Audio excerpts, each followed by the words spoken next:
Hello and welcome to News Tonight. I am Rhoda Ngonzi. Let's take a look at the top stories. President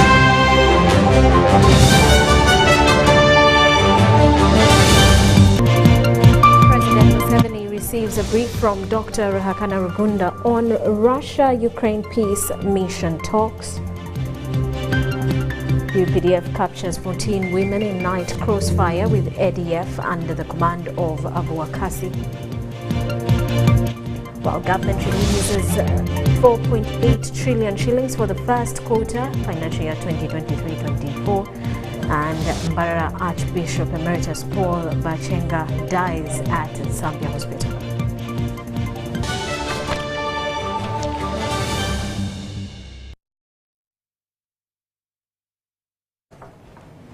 Hello once again. President Macky Sall has arrived in Uganda on a two-day official state visit. He was received at Entebbe International Airport by the Minister of Foreign Affairs, General Jeje Odong, before he headed to State House Entebbe to meet his counterpart and host, President Yoweri Museveni.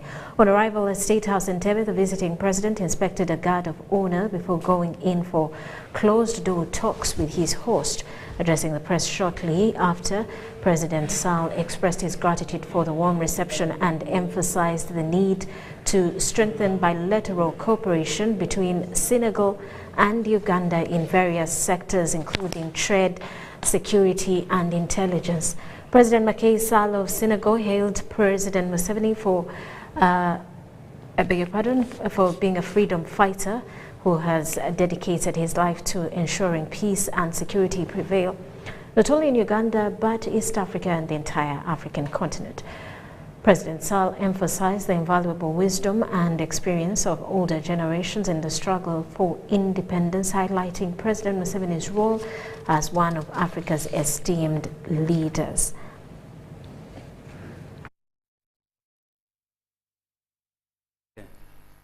The political affairs of Africa, les affaires politico-diplomatic de l'Afrique, and security and intelligence. Et la sécurité et les renseignements. So thank you so much. You are most welcome. Vraiment mutualiser nos expériences. We must work together, mutualize our common understanding of this problem, mutualiser nos moyens et nos ressources. And also put together our means and resources. Mais nous devons aussi commercer entre nous. We must begin also between ourselves. Parce que ce que l'Ouganda produit en excès, what does Uganda produce in excess? Que nous to export it. Que le Sénégal va chercher jusqu'en Nouvelle-Zélande, le lait par exemple. For example, in Senegal, we import things from New Zealand. Le lait en poudre. Des grands officiers de l'État. His Excellency President Macky Sall, Son Excellence Président Macky Sall, was received by His Excellency President Yoweri Museveni, a été reçu par Son Excellence le Président Yoweri Museveni at State House Entebbe, au palais présidentiel à Entebbe, and the two heads of state et les deux chefs d'État held bilateral talks, ont tenu des discussions bilatérales during which matters of bilateral où ils ont traité des questions bilatérales, continental and international interest were discussed. We in Africa do a lot of favor. L'action accentuée de son Excellence Président Macky Sall sur la coopération.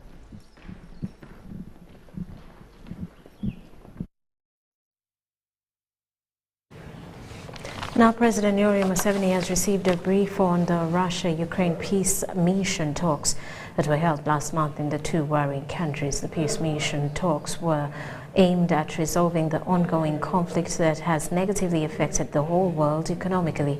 The brief was given to the President by the former Prime Minister, Dr. Rhoda Ngonzi, and Amama Mbabazi during a meeting held at State House in Entebbe. It should be noted that Between the 16th and 18th of June, Dr. Rugunda, who represented President Yoweri Museveni on behalf of Uganda, was among the delegation of African leaders who met and held separate talks with President of Ukraine, Volodymyr Zelensky, and President of Russia, Vladimir Putin, with an intent to end the war by peaceful means.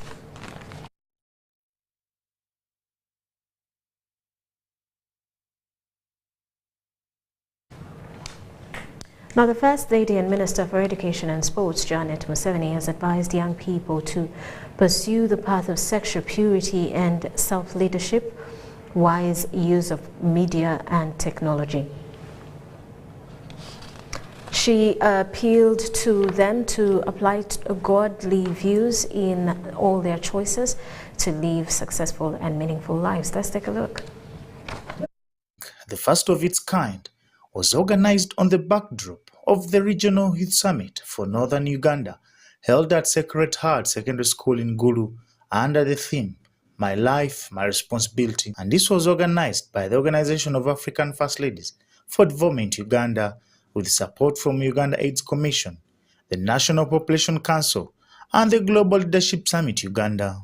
The stakeholders were drawn from the education sector, government agencies, including a cross-section of district and municipal leaders, plus religious institutions from the Acholi sub-region.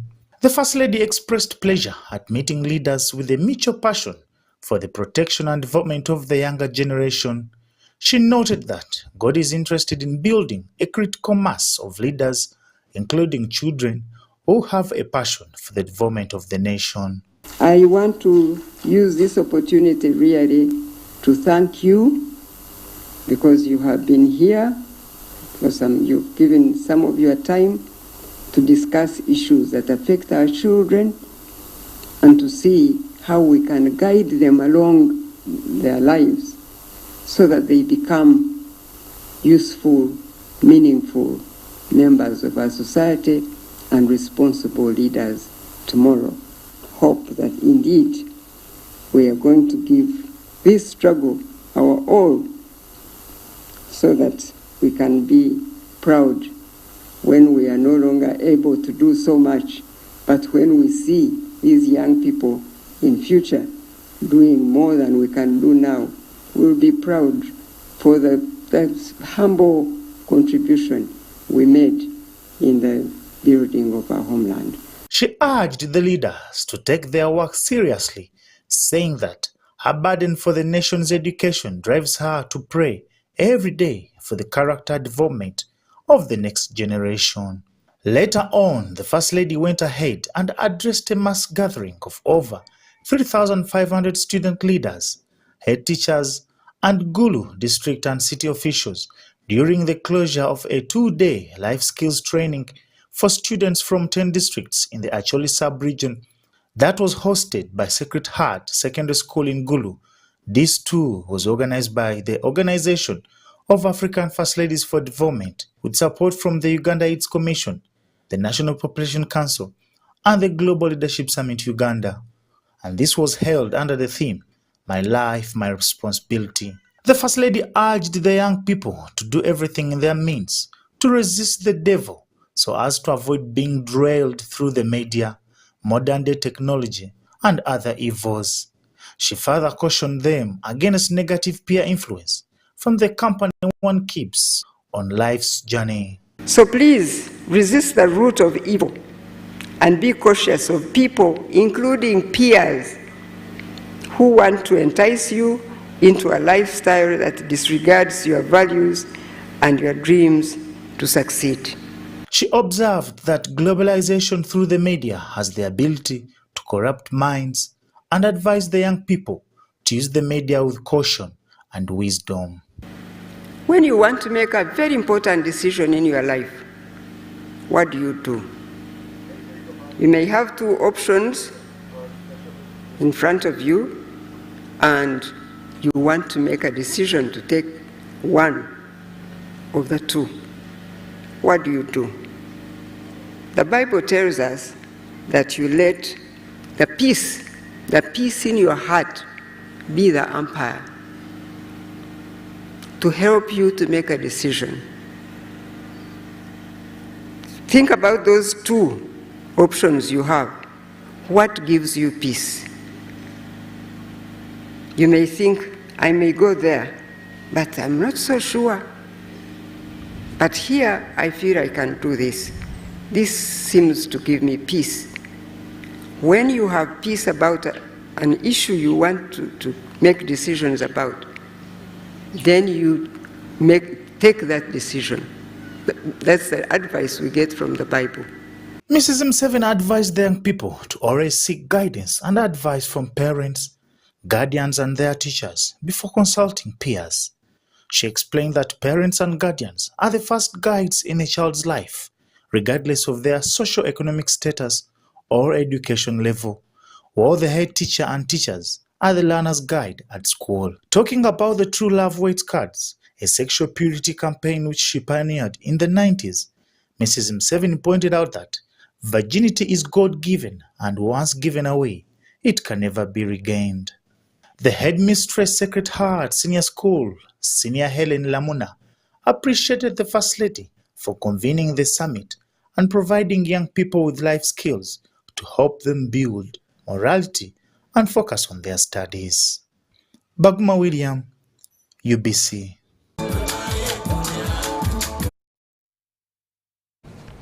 And Uganda People's Defense Forces have captured 14 women, including the wife of an ADF commander. This was after a night crossfire exchange with the Allied Democratic Forces rebel group, who were under the command of Abu Wakasi along River Taria in Mwalika Valley, Eastern Democratic Republic of Congo. Our reporter Haruna Mutesa Sida says interim reports indicates that ADF commander Abu Wakasi survived narrowly, but his wife was captured together with 14 women. The formerly stronghold ADF rebel base of Mwalika Valley is apparently under the control and occupation of UPDF troops commanded by Major General Dick Olum.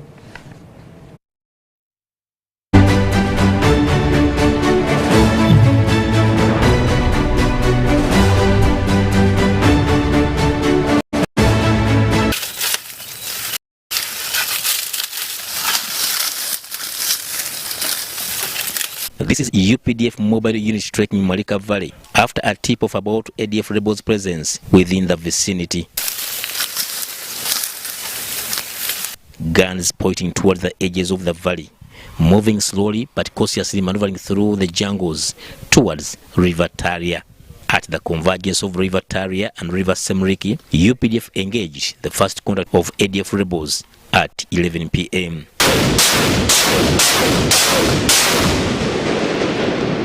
Successfully encountered the ADF rebel group under the command of an Arab known as Abu Wakasi in the valleys of Mwalika. Pressure over pressure over pressure. We don't give them time to rest. They don't get anywhere to go and look for food. They don't go at night and sleep. In daytime, they don't rest. So it is pressure that has made them get into all that achievement that we have got out of saving these women.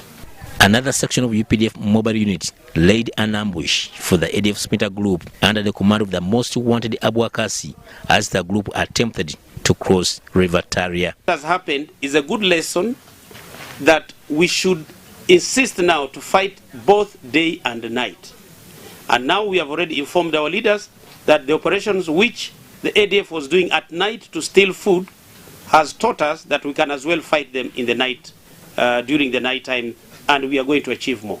Trekking with their families at night, the ADF rebels could not survive the UPDF mobile unit ambush. Major General Dick Olum, the commander of Operation Suja, said during the night operation, UPDF captured a number of women from the captivity of the Abu Wakasi rebel group.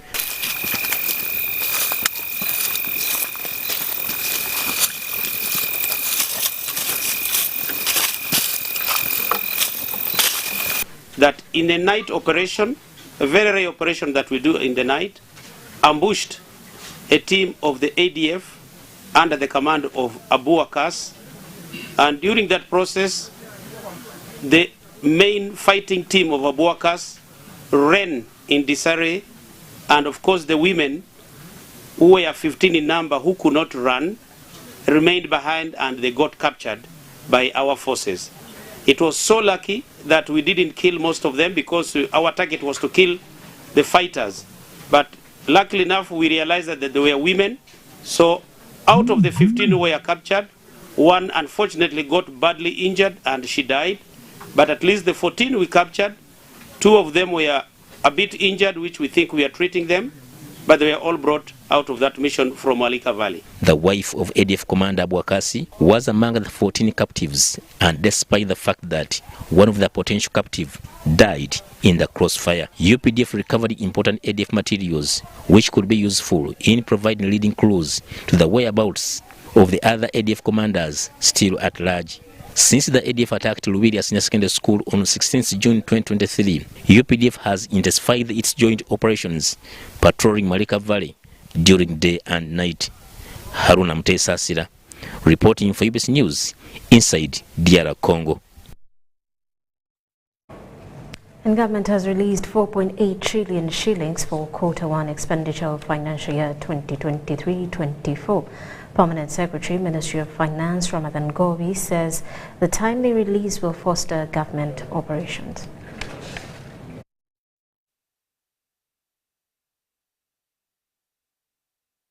Ministry of Finance, Planning and Economic Development has released Q1 funds for the financial year 2023-2024. The Uganda shillings 4.8 trillion represents 16% of the discretionary budget.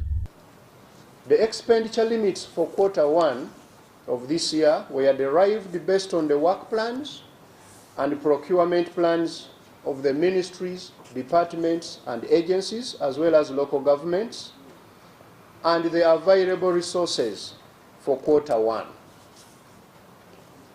This quarter is going to run from July to September, and we have allocated or released 4.833 trillion shillings, representing 16% of the discretionary budget. This financial year, government operations will underpin fiscal discipline, budget credibility, commitment to service delivery, and timely projects execution. The Q1 release has been informed by the need to keep expenditures within the available resources, to ensure fiscal discipline, controlled borrowing. With Uganda shilling appreciating against the dollar during the month of June 2023 on 0.6% monthly, there is need for government procurement to be done in Uganda shillings. Civil Society Budget Advocacy Group lauded the directive. Chair, in your execution circular recently, one of the key issues you raised was that payment in procurement of government goods and services should be done in Ugandan shillings. This is an area for us we had advocated for quite some time, that we need to protect the sanctity and also value our Ugandan shilling, and as such we appreciate. On the other hand, all accounting officers in public entities will have to prioritize government-affiliated media houses when issuing out adverts. And I hope accounting officers are listening once again, that they are required to ensure that they they advertise, prioritize advertisement with government-owned media. The quarterly briefing provides an overview on the state of the economy, that releases money to institutions and gives guidance to the accounting officers on the budget's execution.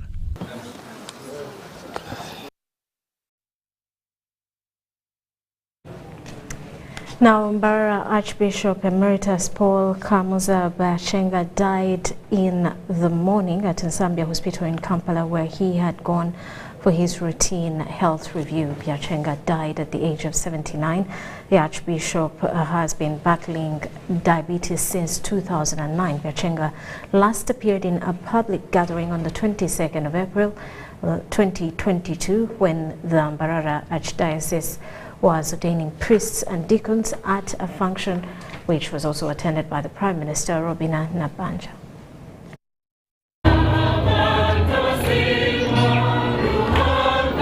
Archbishop Emeritus Paul Kamuza Bakyenga was a man that many regarded a joyful and vocalist servant of God and welcomed many, despite their religious or political affiliations. Bakyenga died this morning at Zambia Hospital in Kampala, where he had gone for his routine medical checkup as he battled with diabetes. I'm praying very hard that some of the things that happened to me don't happen to me. But I still miss you.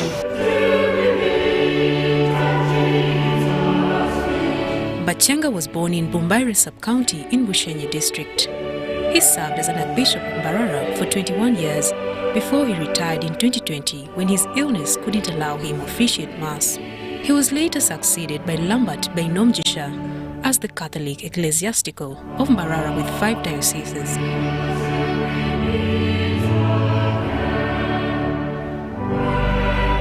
Bakyenga last made his public appearance on 22nd of April 2022 at Mbarara Archdiocese when 26 priests and deacons were being ordained at a function that was graced by top government officials, including the Prime Minister, Robin Anabanja. Thank you for coming. Thank you for working with me as a bishop. The same function collected 100 million Ugandan shillings to take care of him upon his retirement at his home situated at St. Kagwa in Bushenyi district. But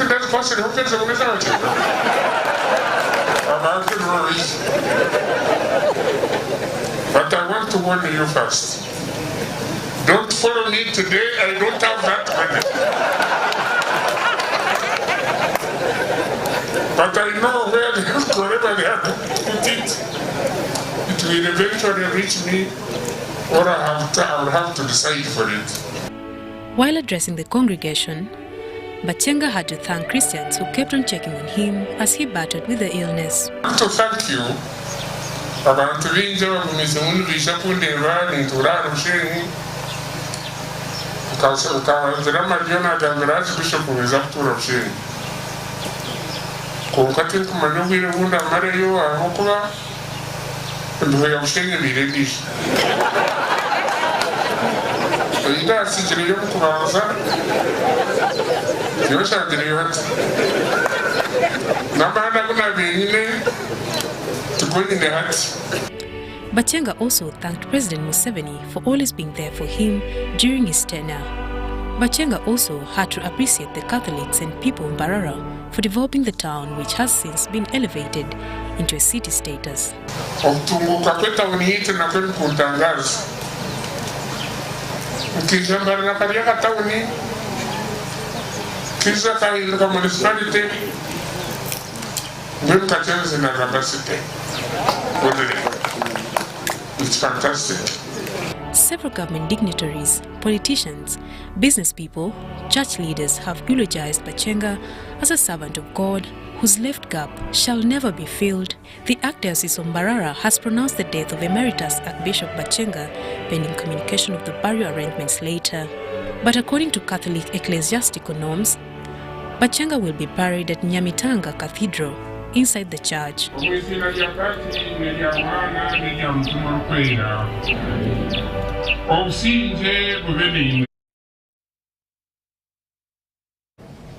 May his soul rest in peace. Now, the board chairperson for Uganda National Bureau of Standards, UNBS, Charles Musekura, turned to the Committee of Parliament calling for a special audit into the organization for what he calls gross corruption. He accuses the UNBS Managing Director, David Livingstone-Abil, for spending over $12.5 billion at source, being involved in illegal tax waivers, and accuses inspectors for allowing harmful products to enter the country in exchange for money. He says his efforts to report these matters to the IGG have yielded no results. The UNBS board and management were appearing before the Parliamentary Committee on Commissions, Statutory Authorities and State Enterprises. Philip Hasmo. Parliamentary Committee on Commissions, Statutory and State Enterprises COSASE kicked off interrogations into the crisis at Uganda National Bureau of Standards, UNBS. Before the committee, UNBS board chairperson Charles Musekura accused the managing director and the entire staff for corruption. He tabled the evidence of managing director spending money up to $12.5 billion at source without Parliament's approval. From July 2022 to May 2023, an amount totaling to approximately $4.9 million was collected. Out of this, $1.5 million was remitted to the consolidated fund, while $3.4 million was converted into Uganda shillings, which is approximately 12.5 billion, through the gain account at Standard Chartered Bank and spent at source, contrary to the requirements of the PFMA 2015. He alleged that the managing director waives off taxes for certain companies which promotes corruption. And some of these things are exempted so and so, exempt so and so. There you will see a box of exemption letters. Personally, I no longer want to see them. The board chair also wants the inspectors to be investigated for harmful and fake products that enter the country. I'm submitting that UNBS is full of corrupt inspectors. A thorough investigation is needed to clean up that place. Let us not whitewash the issue, because you will also be caught buying the toys that will kill your children. The managing director, UNBS David Livingstone Ebil, acknowledged spending money at source, but says it's because there was a budget cut of about 27 billion, which was going to hinder their work, and his engagement with the Minister of Finance were futile. So, Chair, I handed myself to the Treasury. I knew that I took a decision which will be legally challenged, but really we are saying that what was that meant to do? Was that for my pocket, or for my relatives, or was for the good of this country? I took that decision of spending part of that money for the reason that all the assurance from the first months of the financial year was that actually supplementary will come because there was a goodwill. We are known to be contributing more money than what the Treasury gives us, and we have been able to demonstrate that. So, Chair, that is on the issue of PVOC, because PVOC is the only money that comes first to collection, then you remit to the what? To the consolidated fund. Philip Aguta for UBC News at Parliament. And since the expiry of the local council term of office last week, the law does not allow leaders to carry out any duty in their respective communities. Legal minds say with the recent situation in the country, there is a need to review the Local Government Act, where local council leaders derive their powers. In 2018, the country held the local council elections. The elected members would serve for a 5-year term, as per the Local Government Act of 1997. The term of the LCs expired on 10th July 2023, and the government has not indicated when local council elections will be held. The way we've structured our politics since 1986, it is very, very difficult to operate without LCs. They will become part of us, and to me, if the government were to do away with LCs, one, there is no proper flow of information. You will not be able to know what is happening in a particular locality.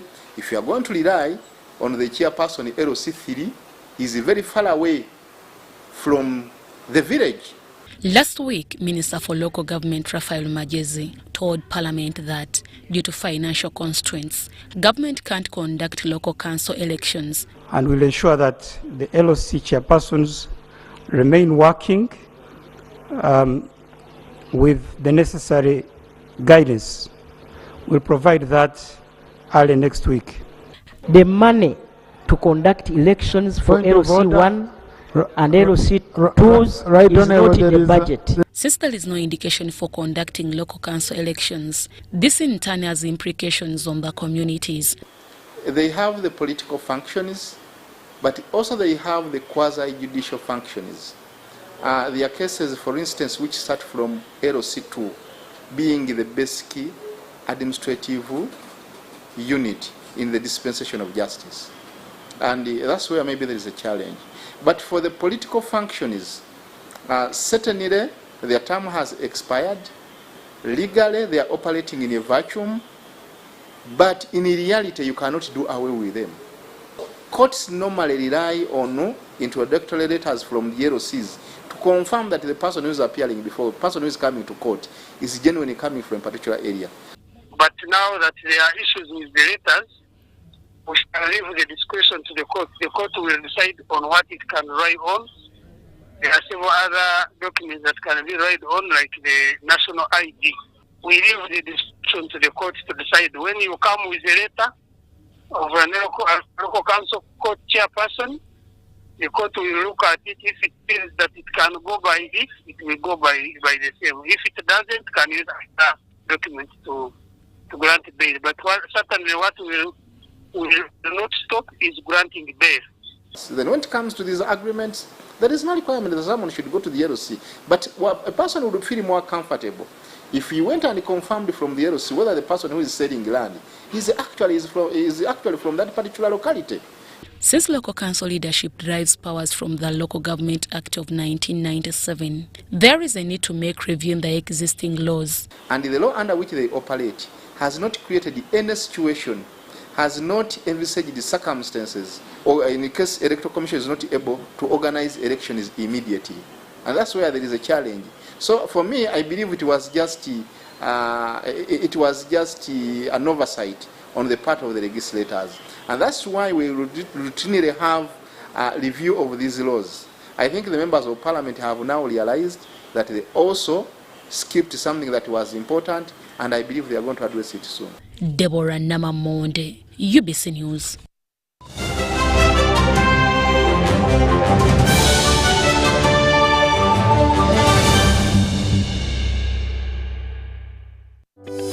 These days, our homes are no longer just the places we live. It's where we attend meetings, go to class, keep each other safe, and entertain ourselves. To do this smoothly, you need a reliable internet connection. Buy the MTN WakaNet router, which connects up to 32 devices and get a free 40 GB data bundle at only 149,000 shillings. Or buy the MTN WakaNet MiFi at only 75,000 shillings and enjoy a free 15 GB bundle to stream, study, work, and play on the go. Visit any MTN service center to buy the MTN WakaNet router or MiFi and enjoy the internet that does amazing things. Do you need data collection services, data analysis and reporting, monitoring and evaluation systems? Then contact Mood Technologies, a professional research firm that has provided many organizations with timely research solutions for over 15 years. For more information, visit www.mt.co.ug or call us on 0704 913 399 or 0782 602 963. Visit our office in Kampala at Sayuni Complex in Tinda. Mood Technologies, your professional research firm. The biggest, the baddest East African Christian Marathon is here.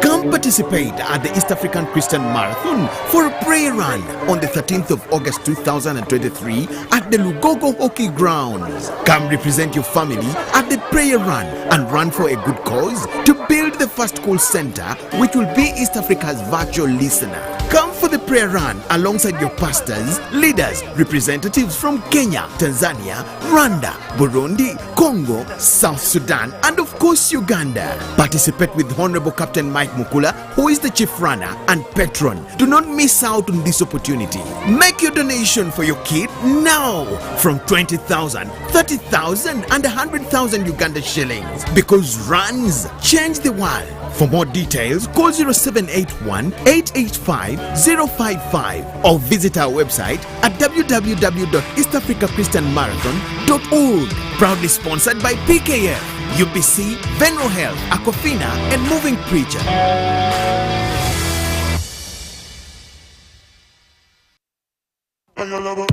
This is the University of Africa. On the streets, you get your real education. Here, everybody has a degree of something, but the most important qualification is imagination. His reason is to be the GOAT. The reason to imagine is to take the beat and make it lit. So no matter what your situation, just use your imagination.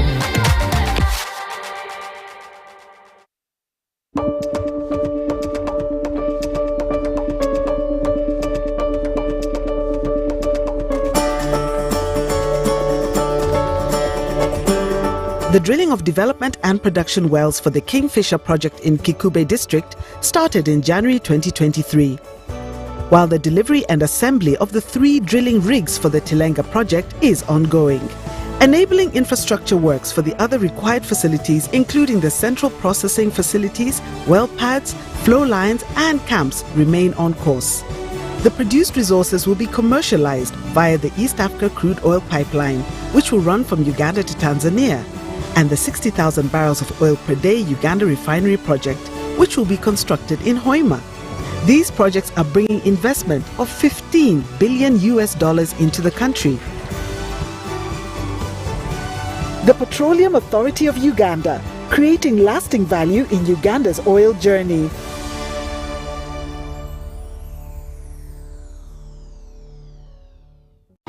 Dear Airtel customer, we know that there are days when unexpected stays in hospital stand in the way of your family's welfare. That is why Hospital Center is here to give you up to 100,000 shillings every night you spend in hospital. Hospital Center also offers up to 4 million in funeral benefit.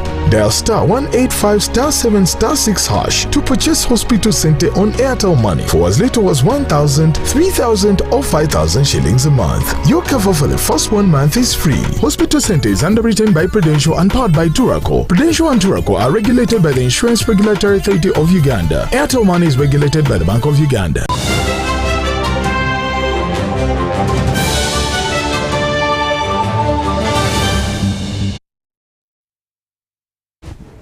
Welcome back. This is still News Tonight. Parliament has voted the Permanent Secretary of the Ministry of Trade, Industry and Cooperatives, Geraldine Sally, for floating procurement guidelines which caused irregularities in financial management of the ministry. Geraldine Sally appeared before the Trade and Tourism Committee of Parliament and in her defense says there was need for continuity of business and she also had limited staff which forced her to alter the procurement process. Restricted bidding to the tune of 6.2 billion was signed by an office attendant, leading to a risk of double jeopardy. The head of legal department at the Ministry of Trade, Industry and Cooperatives notified members of parliament that she was not involved in the procurement process, which led to awarding of contract to renovate the ministry premises at Farmers House. But regarding this matter, I will tell the committee without fear or favor that I have not been involved in this at any point. This adds information to the queries which the Parliamentary Committee on Trade and Tourism bases for the steps the ministry undertook to bypass procurement regulations in disguise of restricted bidding. This is not a defense to the accounting officer on her work done. This is a defense of the ministry. That is what we are tasked to do as legal officers. My learned colleague has absconded from making a defense to the ministry. You first make a defense to the ministry on its rules, and then you look into the conduct of specific procurements and all that.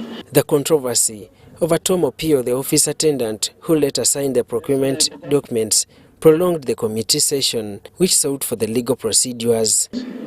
I was struck off the system, and I tried to log in the system. I was no longer accessing, and she can confirm it.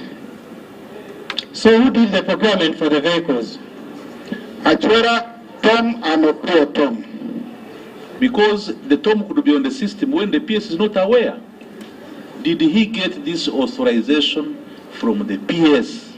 So that we know that whatever he's doing is with the full authorization and approval of the PS. When you read section 45 of the Public Finance Management Act, I believe that the accounting officer, in exercise of her duties and her decision making, considers that she's doing so for the best interest of the budget control. under Section 45(2). Backed by the PS, Geraldine Sally, the ministry officials say that the time crisis and limited staff triggered the move for the restricted bidding, which cost was above the legal requirement of 500 million. I had also limited staff there because I only had Mr. Lapien and Mr. Chwera and then also the office attendant. But the office attendant who was there was actually a graduate of Makerere University, procurement and supplies, and also has a diploma, so his CV is here. So this is a man who actually had potential, only that he did not find a job in his profession. If someone's job description is very clear, much as someone must be having a PhD, but the title reads that this is an officer attendant. Chair, is the PS in order? If the accounting officer in her wisdom thinks that in determining risk management, a certain officer can execute a budget better than a certain officer because maybe of sickness, it is within her powers under Section 45(2) to write to the Accountant General to designate an officer to perform those roles. The Trade and Tourism Committee of Parliament, chaired by Mwine Mpaka, is in its final stages of investigating the misuse of the supplementary budget for purchase of cars and renting of offices by the Minister of Trade, Industry and Cooperatives. Daniel Mugoya, Gloria Gwitabinji, UBC News.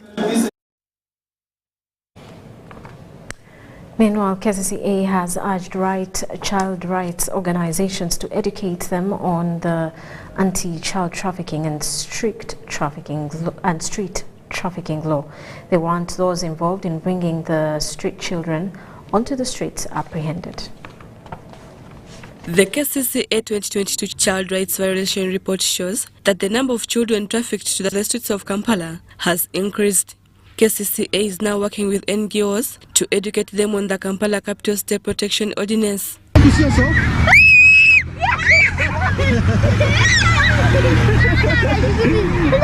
wanted to find out, are these NGOs actually following this law? Are they implementing? Are they following to the dot? If they are not implementing, where could the issues be? So that we can forge our way to see that the children in our country and within the Kampala Metropolitan actually benefit from the child protection law. Now, it also should be noted that ACODEF is part of a big coalition, the LCA. Pascal Taya from Mengo Youth and Development Link said people bring children on the streets with the intention of making money and urged law enforcement agencies to put stringent measures against the perpetrators.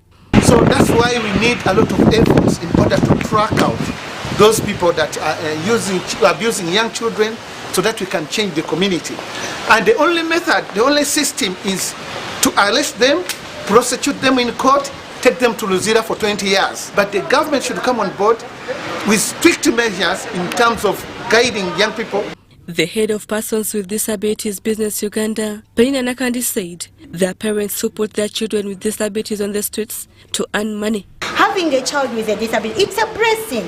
It's because I have a disability, that's why I'm here. How many of you were not selected among? So my parents who are there, those who use the children with disabilities on streets as a point of earning, getting income because you have a child with a disability, that is wrong.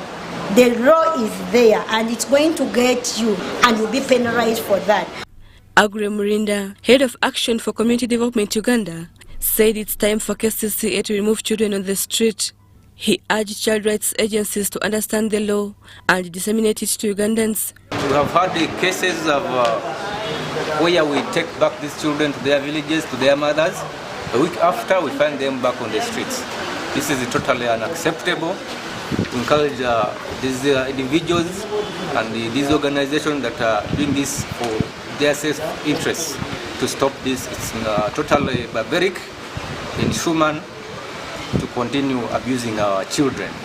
Ziana Nakubura from the Department of Gender and KCCA explained the penalties set out in the Act. So we have the Prevention of Trafficking in Persons Act 2009, the penalties, the preventive measures, are well stipulated in that act of the prevention and trafficking of persons, which is really in force. It is being implemented, and for us, we want to ensure that we do both preventive and also response measures. Child abuse, neglect of children, men marrying different women, disputes over property of the deceased are some of the reasons for the increase in children on the streets. Rebecca Natongo, Stephen Kayumba, UNBS News. Now, the family of a youth who was shot by a police officer in Mbale City is seeking government support to meet operating expenses or medical expenses for the victim. Silva Wangalwa, who is in his 20s, was shot by a police officer for unknown reasons as he was digging a tomato garden located in Doko Cell, Namatala Ward, Mbale City. The aunt to Silva Wangalwa told UNBS that a policeman attached to Namatala police post shot at her son on Friday last week as he dug in a tomato garden located in Doko Cell, Mbale City. She rushed to Mbale Referral Hospital, where the boy was said to have been taken.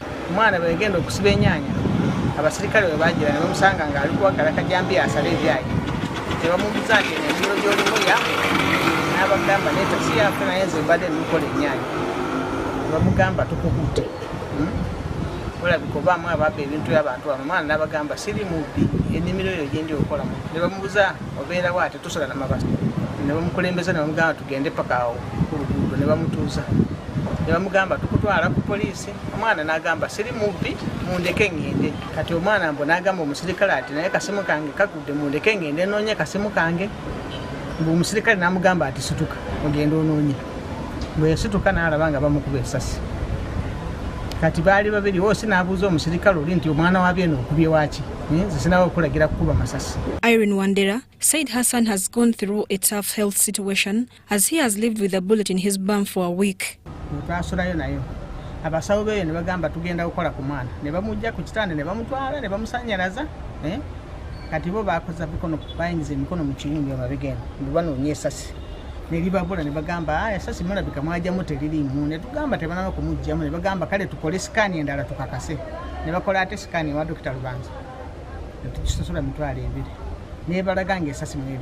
Mbale Regional Referral Hospital, the victim Silva Wangalwa told UNBS that he was looking for survival in the tomato garden.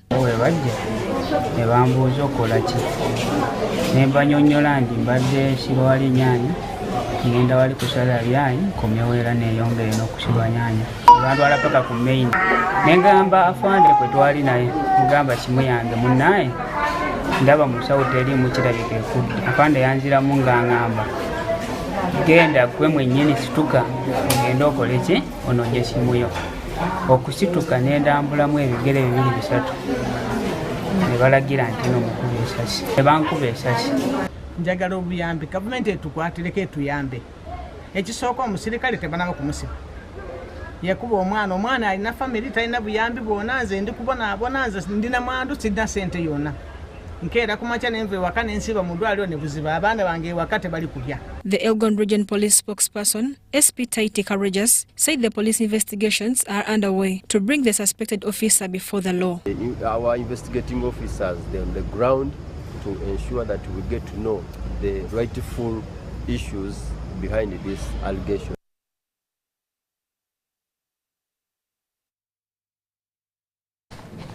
And the Route North MP Christina Kello and the community in Lira are concerned over the poor state of Lira-Kitgum Road. They have appealed to Uganda National Roads Authority and the Ministry of Works to rein in on Gulsan, a contractor currently mandated to do forward maintenance on the road.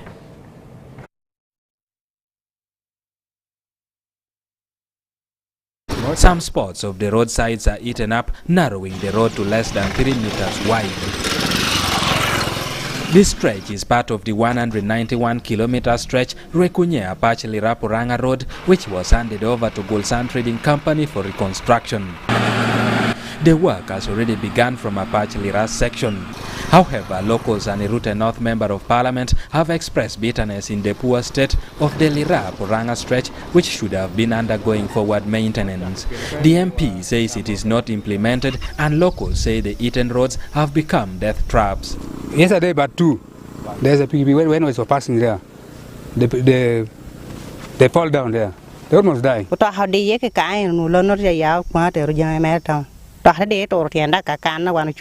was looking that there was no road. It was just a river. Because that day the rain was just a rain. Only they are maintaining the road from the other side. This side they are not maintaining. Why? Vehicle cannot meet at the center here. UNRWA station manager Anthony Kuchu confirmed receipt of the complaints. He appealed for calmness as means are being devised to make the road motorable. Specifically, that section has a challenge that whenever it rains, water from the catchments find their way into the road drains, and they make very deep gullies. So it would have been good if that area, the people, the paths in that area were compensated, so that once and for all, maybe the project managers give instructions to the contractor to deal with that place once and for all with a permanent situation. He, however, says the station he heads does not have powers to prevail over the contractor. So we have to rely on the contractor that is currently on the road. But nevertheless, I've been collaborating with the people on the ground in the contract supervision and administration. I have so far taken them there 3 times. And I think that's why you are seeing the work now going. But ever since the road has been handed over, there's nothing being done as maintenance. I remember last year when we had the Right Honorable Prime Minister coming for commemoration prayers at Bar Lonyo. That's when they tried to work on the road. That means there's something is wrong. They cannot even listen to the local people. So I'm appealing to UNRWA, especially UNRWA. This is your role. You're supposed to supervise, you're supposed to monitor these people after handover. Because as we speak now, these people are not doing anything. The contractor is just busy quarrying rocks. In the wake of the current incidences of road accidents, the area member of parliament wants the ministry to reign over the contractor to improve the road. Eddie Olwa, UBC News.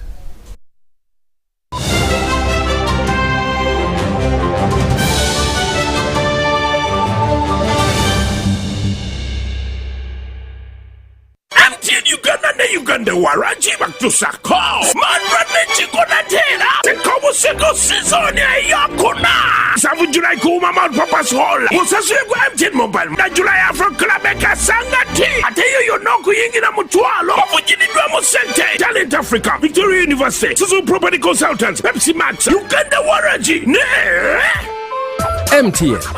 Do you need data collection services, data analysis and reporting, monitoring and evaluation systems? Then contact Mold Technologies, a professional research firm that has provided many organizations with timely research solutions for over 15 years. For more information, visit www.mt.co.ug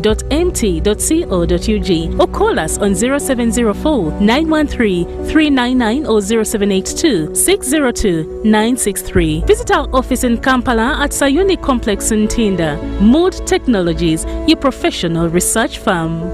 Introducing the Infinix Note 30 series in partnership with Airtel Uganda, a smartphone where style meets functionality. Take charge of the day with special features like the 108MP triple camera and 68 watts first charge, and the best part is you can use this phone to charge other phones. You also will enjoy free 3GB from Airtel every month for 3 months on each new device purchased. Dial *100#, select data and devices to get your free data. The Infinix Note 30 series Spark, a connection in partnership with Airtel, a reason to imagine.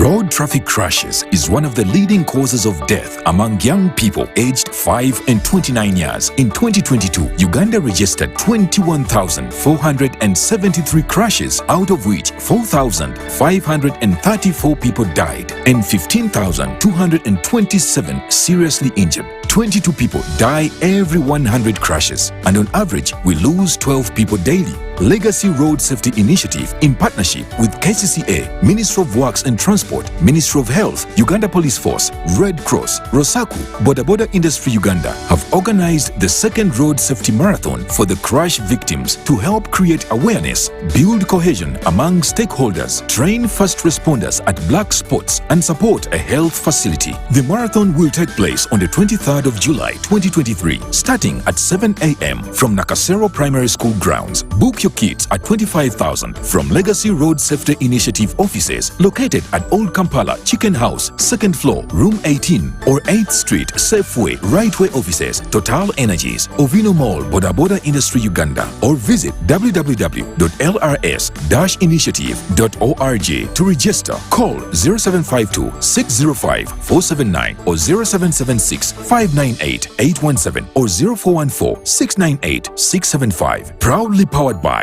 Daxi Driving School and Wava Water. Run to save a limb.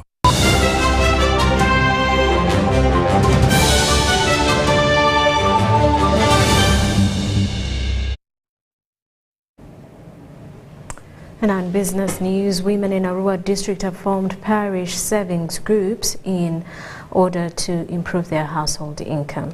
The Arua woman MP of the area, Lilian Paprao, contributed 3 million shillings to 32 parish saving groups across the district. Arua District Woman Member of Parliament Lilian Paparo has moved to support women circle groups in the district. After forming their savings groups, the woman MP contributed a minimum of 3 million and a maximum of 5 million shillings. According to these women, they have been facing challenges in accessing loans from financial institutions. When you do the business,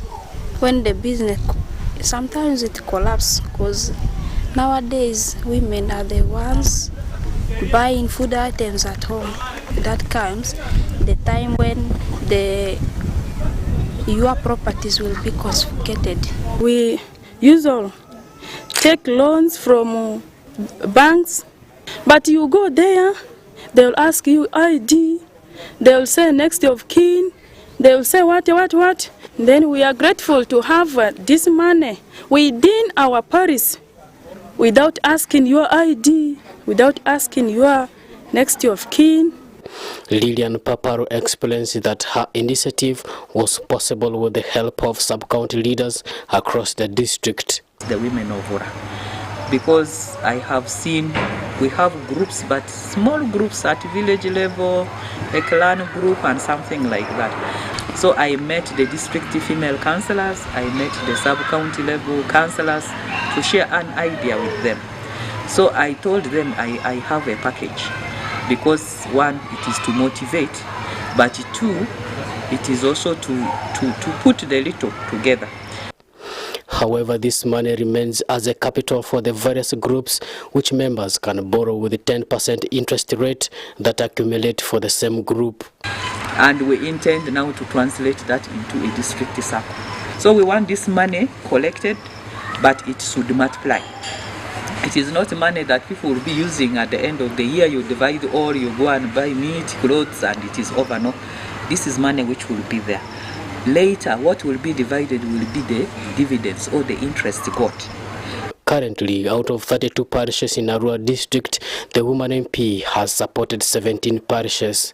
The target is to have circles at sub-county levels in which the parish circles become subordinate under one account. Joseph Odama, UBC News.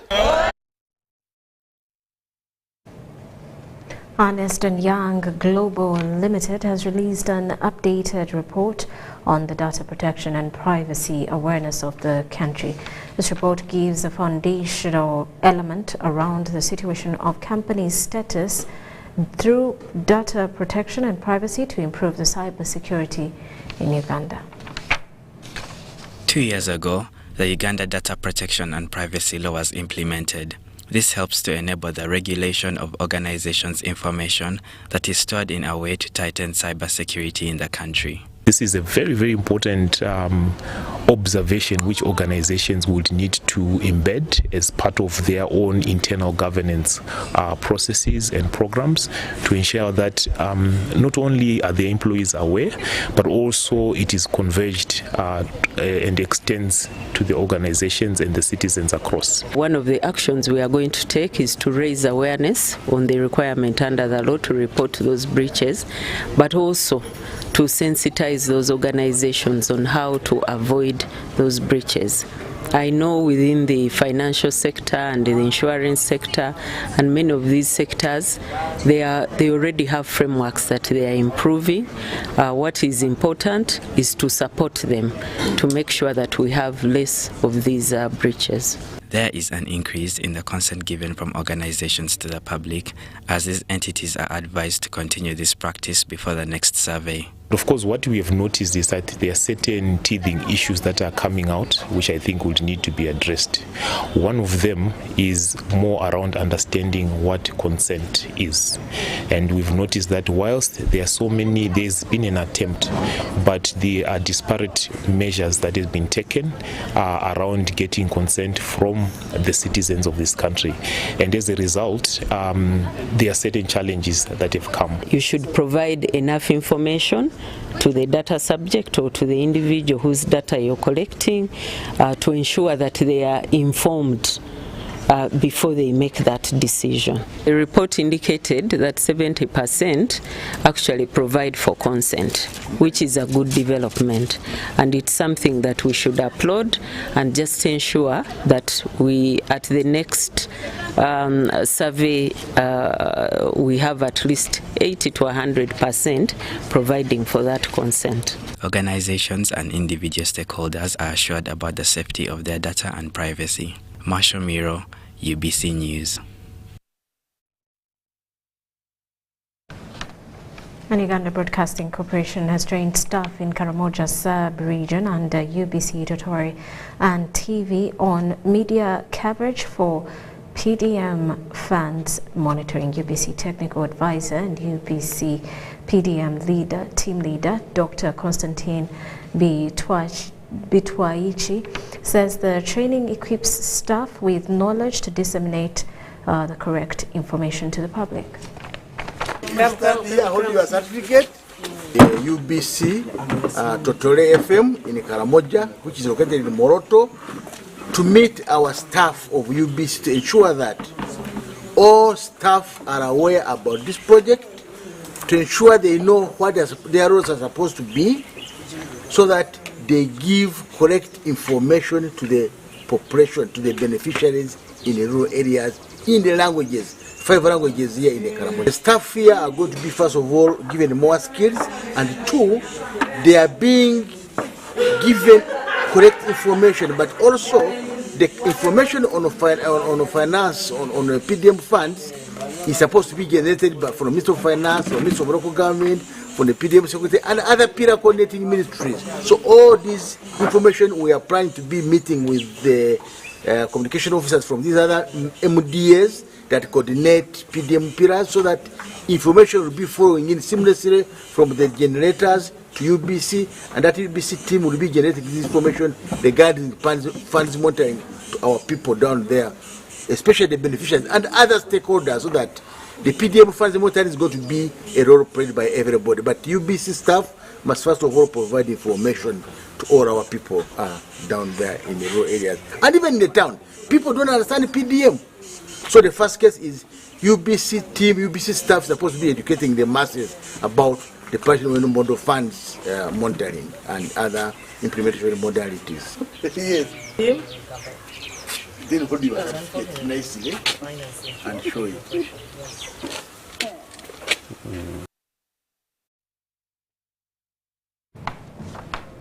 Well, and that does it for News Tonight. Thank you for sticking with us. I am Rhoda Ngonzi. Have yourselves a good night.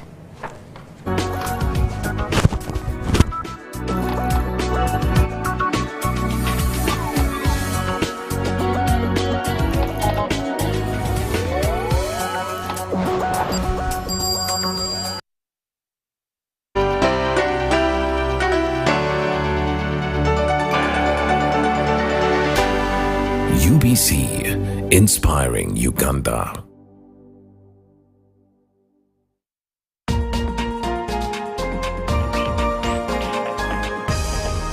This week on UBC. Walking in the center, I think they had sent me for something. Then this young guy had not put on wasn't wearing a shirt. And his stomach was really small. So I rushed home. I got a bunch of bananas. Yes. I gave it to him. I was like, you're hungry. Yes. I see your stomach is really flat. Kindly have these bananas. And eat. Oh, yeah, that was so sweet. I met him later in life. Yeah. In life, it's like, I remember you. You're a very little girl. You saw me. I was very small then. My stomach was really small. You thought I was hungry. You gave me bananas to eat. She is an entrepreneur and she is a director for Wild Scope Group. So you go do your dancing beat. Yes. At the end of the term, and you not go back to the fellowship. Then the next term you'd start with the fellowship because.